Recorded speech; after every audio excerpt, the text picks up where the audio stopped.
We're on the Made It in Music podcast. Got in studio with us at Full Circle Music, Leigh Holt and Kendra Flack of Red Jett. Correct? Very good, yeah. I said it right. You said it right. Awesome. Well, man, thank you so much. I know you guys are busy pushing dreams of artists forward. And that's what you say, dream pushers, right? Yeah, I love that. pushers. Yeah. Artists like Lauren Daigle, Cody Carnes, Chris McClarney, and Sadie Robertson. It's absolutely incredible. Yeah. So congrats on all the success Thank you. that you guys have been having. But the way we like to start every interview, and I guess each of you guys can kind of independently answer this, but what was the first dollar that you made in the music business? Gosh. Do you want to go first? Go ahead. We're going to like ping pong back and forth. Go Yeah. for it. So the first dollar my husband had a dream of being a producer, and he wrote electronic music a little bit before its time. So we actually moved to Nashville for his dreams of working in music, and I worked in sports. My master's degree is in sports management and business. So I worked with like NBA teams and college sports. And so when we moved here, I was like looking like, how do I get connected in Nashville? And music was way bigger than the sports scene. The Predators were not near as good 12 years ago. So, and hockey did not interest me. And then the Titans, there weren't any openings. So I literally applied at some labels, and I started at what's now Capitol, but EMI. And so the first dollar I made, I was an artist development manager, pushing marketing and doing plans for all the singer-songwriters on their roster. At the time, Bethany Dillon was huge, had just had a huge first album, and Nicole Nordman, Stephen Curtis Chapman. I did Rebecca St. James' last record, marketed that. So yeah. That's was awesome. First dollar I made in Love music. it. Love it. What about you? For me, it was actually from the side of a production company. So I worked for a production company that did all kinds of like set design and production management, whether it was corporate or music. And so I used to help produce shows and do production management for shows, but I was also the director of operations. So I would run the logistical side of things as well. So I had my hand in set design, all kinds of things, but we did a couple tours, and that was probably my first job where I made my first dollar at. That's awesome. Yeah. So between that and I guess going like full time into it, what was the journey there? Well, I guess you were full time technically, Yeah. but maybe the journey between that and starting your own company. Starting Red Jett. Yeah. Yeah, wow. Well, when I left the production company, I went to a freelance work. And so I had received a call from a tour manager asking me to like do 6 months of touring. And I'd really just done a lot of fly dates and like, I didn't really like tour. And so I was just kind of like, I don't know if that's really where I want to go. I don't know if I'm interested in that. And I was like, give me a week to pray about it, and I was like, hung up the phone. No way. I'm not doing this. That means no. Yeah. So that cliche answer, A kind way to tell someone no. And so I'm going to use that every week to pray about it. Yeah. I feel like it's so tacky. But when I hung up, my husband was like, no, I think you need to do this. Like, I actually think you'll love it. And I just heard the Lord say, like, there's relationships there that I need you to make. And so I did it reluctantly a little bit, but I was just like, all right, God, I trust you in this. And so jumped in, I did 6 months of touring, and it was, Winter Jam of 2012 was the last 3 months of those tours. And that's where I met Leigh, and I met Kari Jobe, who I worked with for 4 years. We met Blanca, who we've managed and become a good friend. And like, there's just some very strategic relationships that came out of that Winter Jam that I had no idea what I was walking into. And that even when I met Leigh, like, we didn't know, 3 years, 4 years later that we would be working together. Yeah. And so from Winter Jam, I ended up working with Kari Jobe for 4 years, tour managing and helping on the day-to-day side of management things.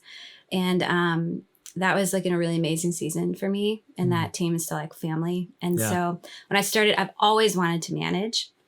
And I don't know that that was the words I would have put to it. I just knew what I wanted to do, and it was get behind people's dreams and make it happen. Like, you didn't know that it was actual management. Yeah. You just you knew that you wanted to be kind of behind the scenes, I guess. Always behind the scenes. It was a lot of like, I love connecting people. I love pouring into dreams. I love helping things come alive for them. So even when I was a teenager and I would dream of those things, I didn't know that the word was management, and I actually didn't even know how to get there.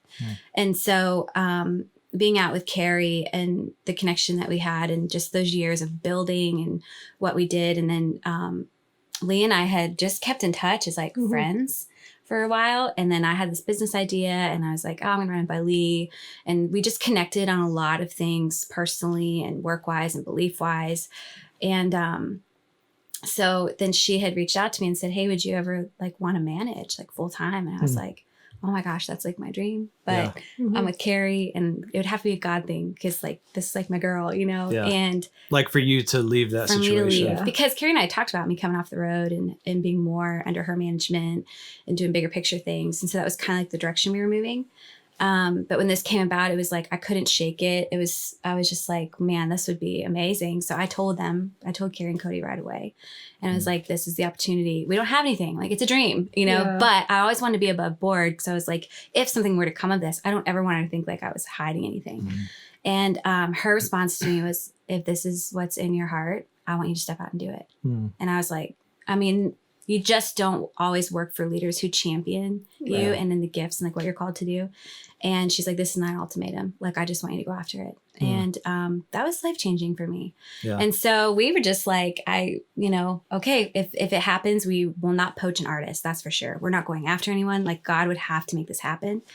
And so it was on Outcry the first year that I was hanging out. I was on the road with Kari. And we were just having lunch with Lauren, and just this organic relationship happened. And Kari had mentioned like, hey, well, Leigh and Kendra might start a company. And I was like, oh my gosh, what? And I called Leigh and I was like, hey, I just want to give you a head. Yeah, it was a text. That's right. I'm like, and for our listeners, you're talking about Lauren Daigle, right? Yes, Lauren Daigle. So Lauren kind of told her before you had even talked about it. Kari and Lauren had a long relationship where Kari had mentored Lauren in a lot of ways. So it was like Lauren was just sharing some things with Kari, and Kari was like, what about Kendra and our friend Leigh are, going to be doing a management company? You should call them. And I literally was like, oh my gosh, like we don't have, all of a sudden my brain's turning and I'm just like, we don't have anything. I mean, this is a dream. We don't even have a name. Like, we don't have it was a name. Just, so at the time I had worked at labels. I worked at what's now Capitol, EMI, and then I worked for Warner Music Group for 6 years and like was out on Winter Jam with her on that year and worked on the country side and the Christian side.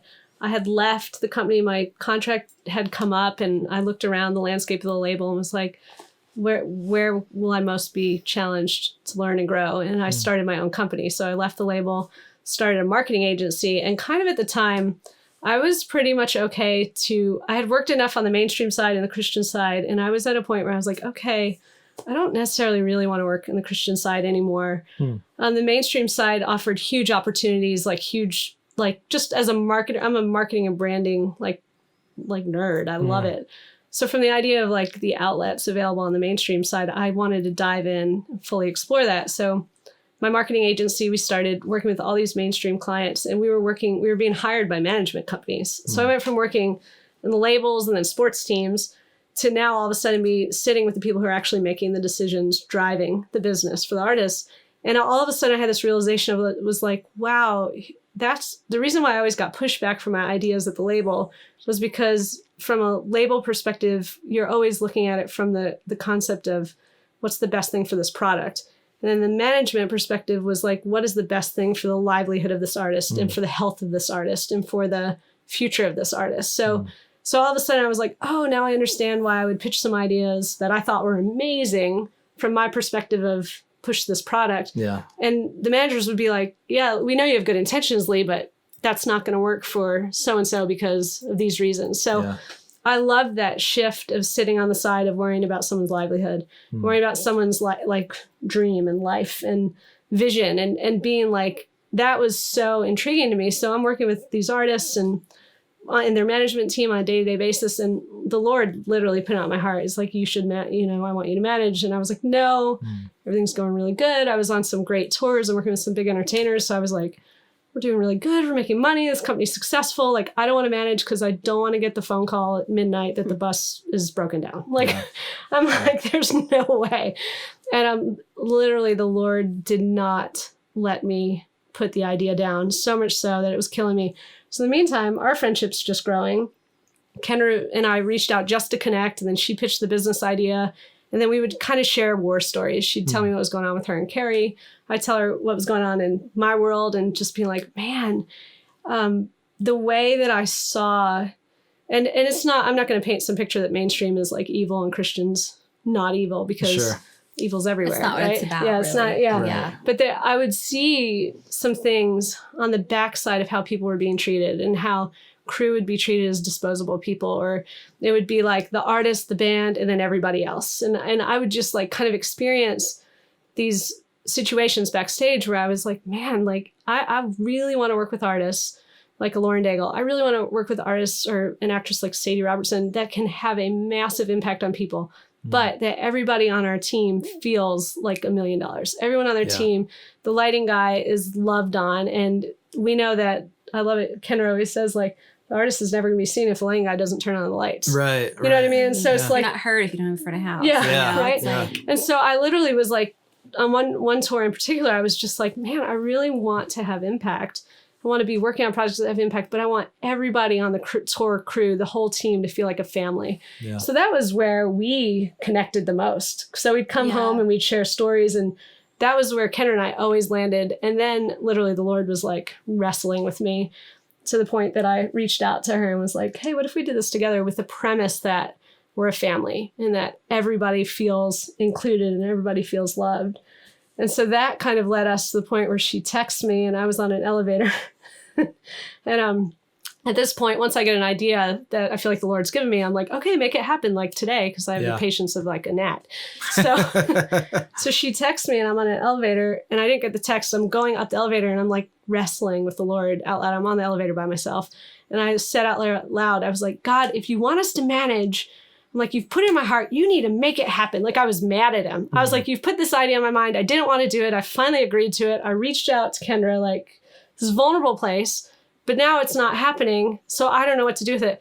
And I opened the doors, and I had the text from her like, hey, do you want to meet with Lauren Daigle? I was like, sure. I don't know who she is, but yes. Yeah. So it was cool. It was just a really cool, organic. Yeah. And it's just like when we created Red Jett, you know, my husband and I had started a company a year before that. Being on the road, I was on the road for about 6 years, and same with him. And we just saw like so much turnover, and we just saw there was just like the value of people wasn't there in a lot of ways. And I'm not saying like on Kari's team, I'm just saying because like actually Kari was amazing at valuing her team. And I think that's where some of this passion was birthed out of, was just like being able to build her team and being able to pour into these people and realizing that like just if you treat people like hired help, they're going to respond like hired help. So how do you invest in people to where they feel ownership, and that even the crew, even the people who are never seen, that they feel an ownership in what we're doing, so that when they, at the end of the night, like I feel like so much of like recognition is just on the people who are seen on the stage, but it takes a village to do what we do.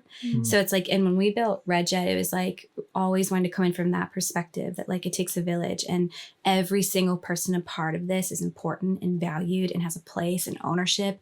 And so that and even with our artists, like everybody that we end up working with, and which are all such God-like organic connections, it's that we all champion each other, because there isn't competition in what we do. Like, God creates everybody for a purpose. So why do you have to compete with purposes? Yeah. So it's like, how do we create something where our artists actually champion each other? They're supporting, and we're all running alongside, like cheering each other on. Yeah. And so that was something like we were really passionate about with this. And it's been amazing watching it actually come to fruition in front of our eyes, and seeing like how our artists champion each other and love to actually be together and do things. You know, it's been really special. Yeah, I love that. Well, one of the things that came to mind when you were just sharing that story is that we always talk about this idea of don't start a business unless people are asking you to. Right.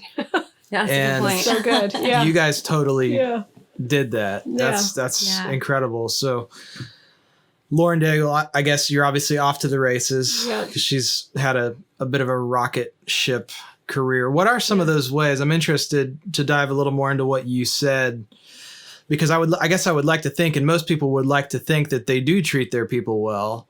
But, you know, a lot of the just natural, hey, you know, some people are working in the Christian music space, or maybe they're up and coming mainstream artists, and there's just not a lot of money or resources.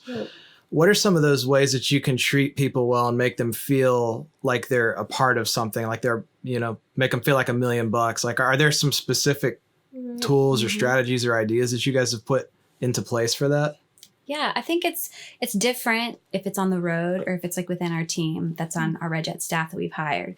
You know, if it's with our staff, like time investment with them, FaceTime.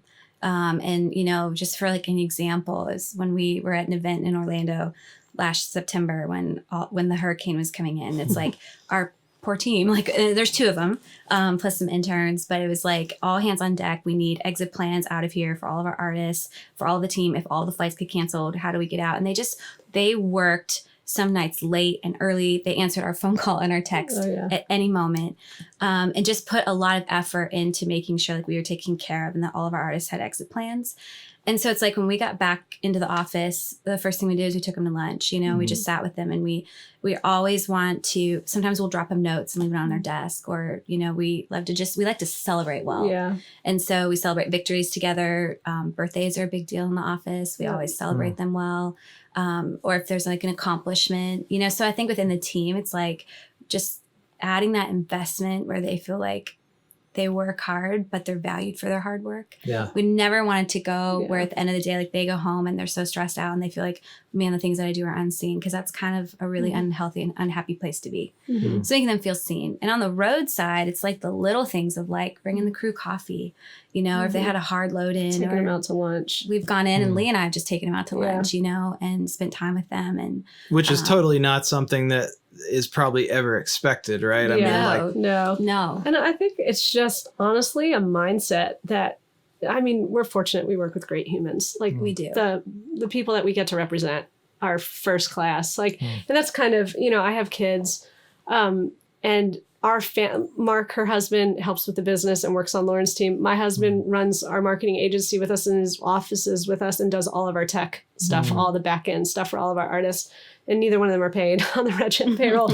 But so for us, it's a family business, and my kids are at the office all the time. And so we really only want to work with people that we would want our kids to be surrounded by. You know what I mean? So that whole concept is like the value, like, first of all, so we try to surround ourselves with people that we want to hang out with. You know what I mean? That share the same core values. But it really just starts with like just seeing people and just being like, you're not a lighting guy, you're Andy, or you're not a front of house guy, you're Corey, and you have dreams and you have a bigger vision than probably running front of house on this tour. What is your vision? And then just kind of being there. We've recently become mentors with a drummer that's been on a tour with us, because we're like, she reached out to us and wanted just to learn and grow. And so it's like just taking time to answer her texts, and just when she's like, hey, I'm walking in the situation, and be like, we got your back, we're praying for you. So it's the money thing. It's not really from a place of like paying people more. It's really just being like, we see you as a human. Yeah. You're not disposable. I mean, I've been on tours where the crew were disposable, you know, and that was just not for us. That's not our environment. Yeah. Yeah. We don't ever want it to be where like, it's like, oh, management's here. You know, it's more like we want to come in and we want to love on the team. We want to impart and invest, and like, and as much as we want our artists to champion and be family, we want the crew, the band, like all the road teams to feel that same way. Yeah. So that's a big deal for us. It's good. Well, I want to talk a little bit about, because obviously you guys have done an incredible job of, I don't know, I always think with the talent, it's more of attracting good talent than like finding good talent. That's just a little bit of a theory that I have, but I believe that as anybody who's successful in the business, it's more about attracting success than actually going out and achieving it. You guys have obviously done an incredible job of that. What are some of the things that you've learned in just watching this, breakout career from Lauren Daigle and maybe even Sadie Robertson on the you know, film side? Are there things that you've done differently with them, or that they do differently than other people that make them successful? Well, first of all, it's hard to answer the question, do we do something different than other people? Because we're so busy and like we're white knuckling it all the time that we're not really looking to the right or left and looking and seeing what other people are doing, because we're so you're not watching competition. And honestly, this is about kingdom work. So really, is there competition? You know, I mean, you could look at it that way, and that's kind of where we come from. Like, there's not competition in the kingdom of God. There shouldn't be, because we have the same. I love the guys at Proper Management. I love Kat Davis. I love the other managers. And I love Lori Anderson. I love these other managers. Like, I've worked with them on the label side. They've all taught me so much and so many things. And we have these great reciprocal relationships that it's not, for us, it's not about competition. Mm-hmm. But I think that what we've done, some of the things that we've done with Lauren is like really listened. I mean, she walked in and said, I have a massive vision. I mean, she wants to play stadium. She wants to she doesn't want people to be left out. She wants people to hear music, hear the sound out of her mouth that creates healing. You know, this is her vision. It's massive. And so we've listened to that, and strategically on the business side, it's like, okay, if that's where she's going, we need to always project where she is, maybe not where she is today, but where she's going. So visually we stepped in and kind of changed her vision, like the assets around her to show, okay, if she's going to like bigger rooms and going to be an arena artist or a headline act, like for King & Country or somebody, she needs to look like a headline act. What does that mean? Well, what for instance, and Kendra can speak to this, but we invested, she got on the Hillsong United tour as an opening act, and we took all the money she was making and invested it into her live show. So we set her up to say, instead of her making a quick profit, because at the time she wasn't making any money, you know what I mean? Like, and she could have cashed in a little bit because it was the biggest guarantee she had ever been given to that point in time. Sure. But she took the whole guarantee and poured it into and took a full band. Kendra put together an amazing light show, you know, set up the whole stage. Like, so we made her look like she filled the spot versus we could have like put her in an acoustics situation. In the 2.5 years that we've worked with Lauren, she's done exactly 2 acoustic events. Wow. Because we've said she's a solo artist, but she has a band supporting her. And so it'd be easy to take, like, number one, make a lot more profit or present her in a different way, but know where she's going. She's a full band artist. So. Yeah. And I think like, to touch on like how the competition thing, it's like no one person or one team can manage everyone. Yeah. So for us, we don't look at it like we're trying to obtain this massive roster. I don't even like the word roster because it's like, for us, it's about like linking arms, being in the trenches with these people because we believe in the dream. We're building these dreams and we don't want to, it's not hard to change who they are. You know, it's like, and actually we are the opposite in the sense of like, we are not the visionaries. They are. Yeah. Sure. Our dream is and our passion, what we're called to do is to take those dreams and to make them happen. Make it happen. Yeah. And to make them big and so that and when they're standing on that stage or if Sadie's speaking or when Cody's leading worship in clubs and things that he has dreams for, that like they're happy and they're feeling like, man, I'm doing exactly what I'm called to do. Yeah. And so, and we've had a lot of requests for management and things. And if we don't connect with the heart and the vision, we say no, because it's not about the money. It's not about building this giant company. It's like, it's truly a heart investment for us. And I'm a firm believer, like we don't just take on passion projects because actually we're passionate about everything that we do. So everything for us is a passion project. So, you know, that's just kind of how we've run it from day one. Yeah, that's good. Well, you were just sharing a little bit before the interview about, you know, one of the tours that you guys just sent out, and you guys are very much on the front end of the way that a lot of new marketing and new tickets are getting sold and people are hearing about stuff. Maybe, do you care to share a little bit about that tour and maybe some of the different stuff that you did with it and why it worked? Yeah. So we just started partnering with Sadie Robertson last year, 2017. And she came to us and asked us to run her Live Original tour for us. And at the time, I mean, you know, the financial side of touring in the Christian market can be challenging when you're competing with $10 tickets. And so, but you're trying to put together a whole night that encompasses Sadie speaking and artists singing and storytelling. So we ultimately went with the path of like, we're going to get a bunch of artists that are young and scrappy. Those Sadie's words. Sadie was very particular. I want people who are young and scrappy and believe in the vision of bringing people to know Jesus, period. She's like, and if they're not that, like, we're not going after them. But what was crazy, this tends to happen with Sadie because she has such a large faith and she really is fearless. We literally sat in a room last March and wrote down the lineup that we wanted, and every single person that we wrote down said yes. Wow. So Sadie attracts, when you talk about attracting, Sadie attracts people around her because she has such deep faith. And I feel like she has such, you can call it favor, you know, she has such favor because she deeply believes and people are attracted to that and people rise when they're with her.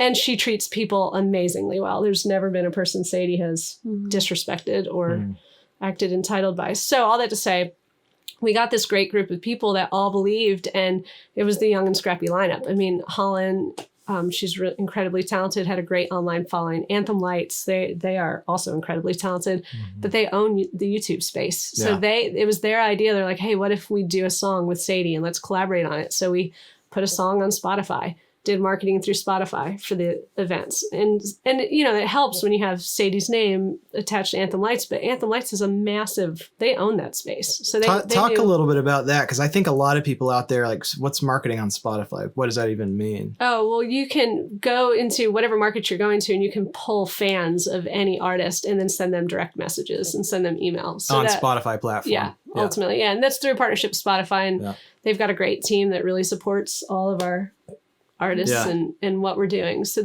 we did that. We tried not to do radio marketing, because not that we don't love radio, because we do, it's just so expensive. And we knew that would be a budget killer. So because we were on a tight budget, we were playing churches, we had to maximize our profit. We were like, let's get this young and scrappy lineup and focus in the online space. And only one of the artists had radio play. Yeah. So for us, it was like weighing that out. It doesn't really make sense. Yeah. We can use the social media and the online platforms more. Yeah. What does young and scrappy mean? I'm curious, because there's obviously something to that, and that's working for this particular group of artists. I think it's about just being really real. It's a mindset. And it's like kind of like the mindset of like doing whatever it takes. Yeah. That we want to build something, we want to do it a little bit differently. And for us, when we built the Live Original tour with Sadie, we all sat in a room. We brought all the artists in and their managers, and we sat in a room and collaborated on this tour. Sadie's like, I want to hear from you. Like, here's my vision for what I'm thinking about, but I want to hear how you fit into this. And so we let everyone speak into it. And something that we worked really hard to do to make this night really special is, one, all the artists' voices in the night of collaboration, where it didn't feel just like set and speaker. Their stories were woven throughout the night, but also we didn't want it to be a night where there was a ton of set changes and pitches and all of these things that kind of like break up the flow. For us, we wanted to protect that, because as a speaker, it's really important that that flow stays intact, so that Sadie can move, and it's like we don't lose people. So we built a house band. We had 0 set transitions and changeovers. And so, and it worked with everybody that was out there. And so the whole night just flowed seamlessly and into an intermission and things. So I think from even like the actual tour side, we were really strategic with that too. Yeah. Smart. And that was all you guys kind of helping orchestrate all of that. Yeah. It's awesome. Yeah. Kendra's a wizard at that. Well, it takes a village. I love it. We're going to jump into the full circle 5, some rapid fire questions. Okay. And if both of you want to answer, if one of you wants to answer, whoever feels it. Is it like speed round? Well, it's not that speedy, but it's just we gotta think fast. think very fast. Who has a better answer? Who's smarter? How can we do this? What is the one book, record, or resource that you most commonly recommend to people? Book, Roaring Lambs by Bob Briner. Katy Perry Prismatic Tour video. I love it. Well, why? I've seen it, but I'm curious why. Oh, it's just the most fun ever. She shows up and says, I just want you to have a great time for the next 2.5 hours. And you do. And it's a hit after hit. Love it. It's a hit machine. Great. Yeah. What is your favorite failure? I'm going to explain what I mean by that question. Failure turns into a really good thing at times if it changes the way that you view something, changes your perspective, changes your behavior, and makes you do a pivot. So what is your favorite failure? Like, pinpoint a moment sometime in your career when you're like, that happened and then I never did that again. Or I did something different. Gosh. Oh, gosh. I don't even know. I mean, something I can think of is like, actually wasn't a failure. It wasn't anything that I did, but it was the way I was treated on something that actually shifted the way I wanted to lead.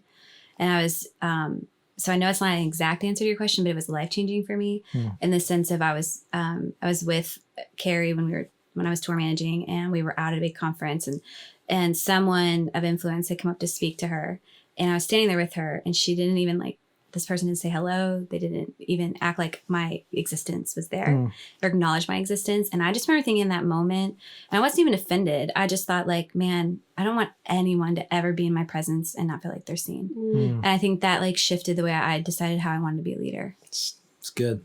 I'm totally going to riff off that, because I was thinking about this question and I was like, there's a lot of failures to do. There's a lot of mistakes I've made.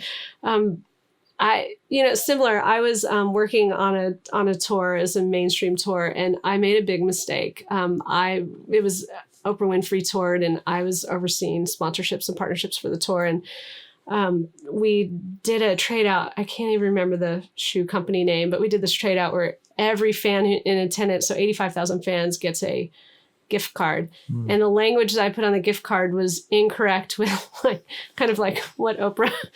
Oprah would say something. Yeah. And I ran with it, and it was my mistake. I mean, I straight up should have gotten the approval. And I remember I was in Atlanta, Georgia. I know exactly where I was standing, and I know exactly who I was talking to, and the way that she made me feel. And I owned it. I walked in, I was like, you're right. I screwed up. Like, I'm a big believer in owning it. Yeah. And because really, this is not surgery. Like, we're not going to kill people when we make mistakes in the music business. Like, and I owned it. And the way that she made me feel, like I was like this big. And it was, and I remember in that moment, this was in the season when Kendra and I are like hanging out all the time, being like, what do we want to do? Like, what would we build? I remember in that moment felt so belittled that I was like, I will never do that. Like, I literally owned it. Like, cut me some slack. It was a big mistake. Yeah. Like, but again, it wasn't like life altering. Sure. And so anyway, but what was the big takeaway? The takeaway was to never allow anyone who makes a mistake to feel that way. Just to have a perspective of like, what is this really about? What are we actually doing here? Sure. And if I made a mistake on a little card, business size card on some language, like really at the end of the day, it didn't tank Oprah's career. Let's be honest. Yeah. So, yeah. So before you guys dove fully into this venture, Red Jett, what you're doing today, what was the number one thing that held you back from just jumping fully in? Gosh, that held me back. Honestly, I'm kind of an all or nothing person. I'm a little bit of an extremist when it comes to that. So I was always all in. And honestly, that can be dangerous too, because like anything to the extreme is dangerous. So I don't know that I was actually felt held back. I think that if you're not careful, you can allow fear to paralyze you. And so I remember when I started getting some opportunities and I was like, Lord, why do I feel like opportunities are coming to us, but I have friends who are like killing for these things and they don't get it? And he just said, I give everyone opportunities, but they're too afraid to take them sometimes. And so I think for me, it was like actually never wanting fear to hold me back from those things. So there were moments my motto for a lot of seasons was do it afraid. And there were times I was shaking in my boots and I was just like, I refuse to let fear hold me back in this situation because I know what my dreams are and I trust God in this and like, I'm going to go after it. And so I don't think I had to grasp that though, or fear can definitely be that determining factor between honestly like you and your dreams. Yeah. Yeah. So. Yeah. That's good. And I think mine was, I'm ever on this trek of growing self-confidence and the confidence that I can honestly make someone else's dream actually come true. I mean, that's a big bet. Yeah. Our team puts a lot of faith in us, and there's no guarantee that we're going to lead them on a successful path. There's no guarantees. So for me, it was like don't allow my lack of, again, like do it afraid. Like don't allow my fear of like, well, what if the outcome for Lauren is that she doesn't play stadiums? And her dream doesn't come true. Like, so that fear would hold me back, but it's just a constant walking through that. Yeah, it's good. What is something that's working for you right now? Oh gosh. I love the Enneagram. That's working. Yeah. In what way? In the sense like self-awareness, identifying, going from my last answer to that, like identifying what that are you I'm a on 6. You're a 6? What are you, 3? I'm a 3. I'm a high 3. Yeah, I could totally tell. Yeah. They're just what great. Are you? 3s are 2. great. Okay. She's a helper. 2's the perfect number. That's crazy. No, but that to me, I did the test almost a year ago. Exactly. And a year before that, we did Strengths Finder. So even Strengths Finder, like it put words to like, oh, I'm a relator. And my number 1 was relator, which I thought my number 1 would be an achiever or sales, because that's what I've always done. I've always achieved in that. But then it was like, oh, like relationship. Yeah, that's why I don't actually really love selling, because I love relationship. when I found out that I was a 6 and I took the test like 3 times, I've read 2 books, like I'm a 6, understanding that fear is something that can hold me down if I let it. And so now it's like, it's just given me language and ability to identify when I'm unhealthy and identify when I'm really healthy and how to like allow that to shape decisions. And if I start to do things that are in the unhealth, I can now identify it and put words to it and be like, and we talk about it all the time. When there are things that we're afraid of, or if there's assumptions we're making, we bring it to the light and we'll bring it to like, let's not make assumptions. Like, let's talk about it amongst ourselves and our partnership and our relationship, talk about it with our artists, bring it to the light and put words on it. And then it's not as scary. It's usually not what you've assumed. Right. So, yeah. I think what's working is honesty. Yeah. In what we do. In every area, every relationship between our artists, always being honest, and our team and our staff, to Leigh and I's partnership. I mean, like, we have to fight for it sometimes because it's like, it's just like any relationship. I mean, we spend more time together than we do with our husbands, you know, because it's like we do this full time. So I think just the constant reminder of being honest with each other, even in the hard conversations, even when it's like kind of brutal and you're like, I actually don't want to say this right now, but I think that is what has protected our relationship. And even with our clients and, you know, the artists we work with and our teams. Yeah. So the 5th question of the Full Circle 5, if you woke up tomorrow and your business completely disappeared and you had to start from square one, but you still have all the knowledge and the experience and the relationships that you have, but you had to start from square one, where would you start? Oh my gosh. Start it right back over. Do the same exact thing? I love it. I'm happy. Too. Yeah, because I feel like the way we started this too was so like God-driven. It was the Lord. Very organic. That we didn't hustle. Like, I hate that word actually. Like, we didn't have to strive and have to hustle. So it was just like, it was so organic. That might be the worst answer, but literally, like, I feel so called. I fought this. Like, I literally wrestled with the Lord. And I was like, I don't want to do that. You're crazy. I'm not equipped. I'm not good enough. Like, why would people hire me? Like, all those things I had to get through. And so, now that I'm here and I'm like, okay, God, for such a time as this, he has us managing at Red Jett, and we genuinely love it. We love our jobs. Our husbands are supportive. Our team is amazing. The top notch. We love the people we work with. So we don't dread Mondays. No. Like, there isn't a Monday to us. You know, we love what we do. We thrive in it. And I would do it all over again. Yeah. That's good. We always kind of joke about that. Well, it's not really a joke, but life's too short to just be looking forward to vacations and weekends. Yeah. Do what you love to do. Yeah. So is there anything you guys are working on right now that you'd love to talk about? Exciting projects, things coming up? Well, we didn't touch on Chris McClarney. He has a new album coming out this year that is unbelievable. All right. It's a live record. It's a live worship album. He's part of Jesus Culture.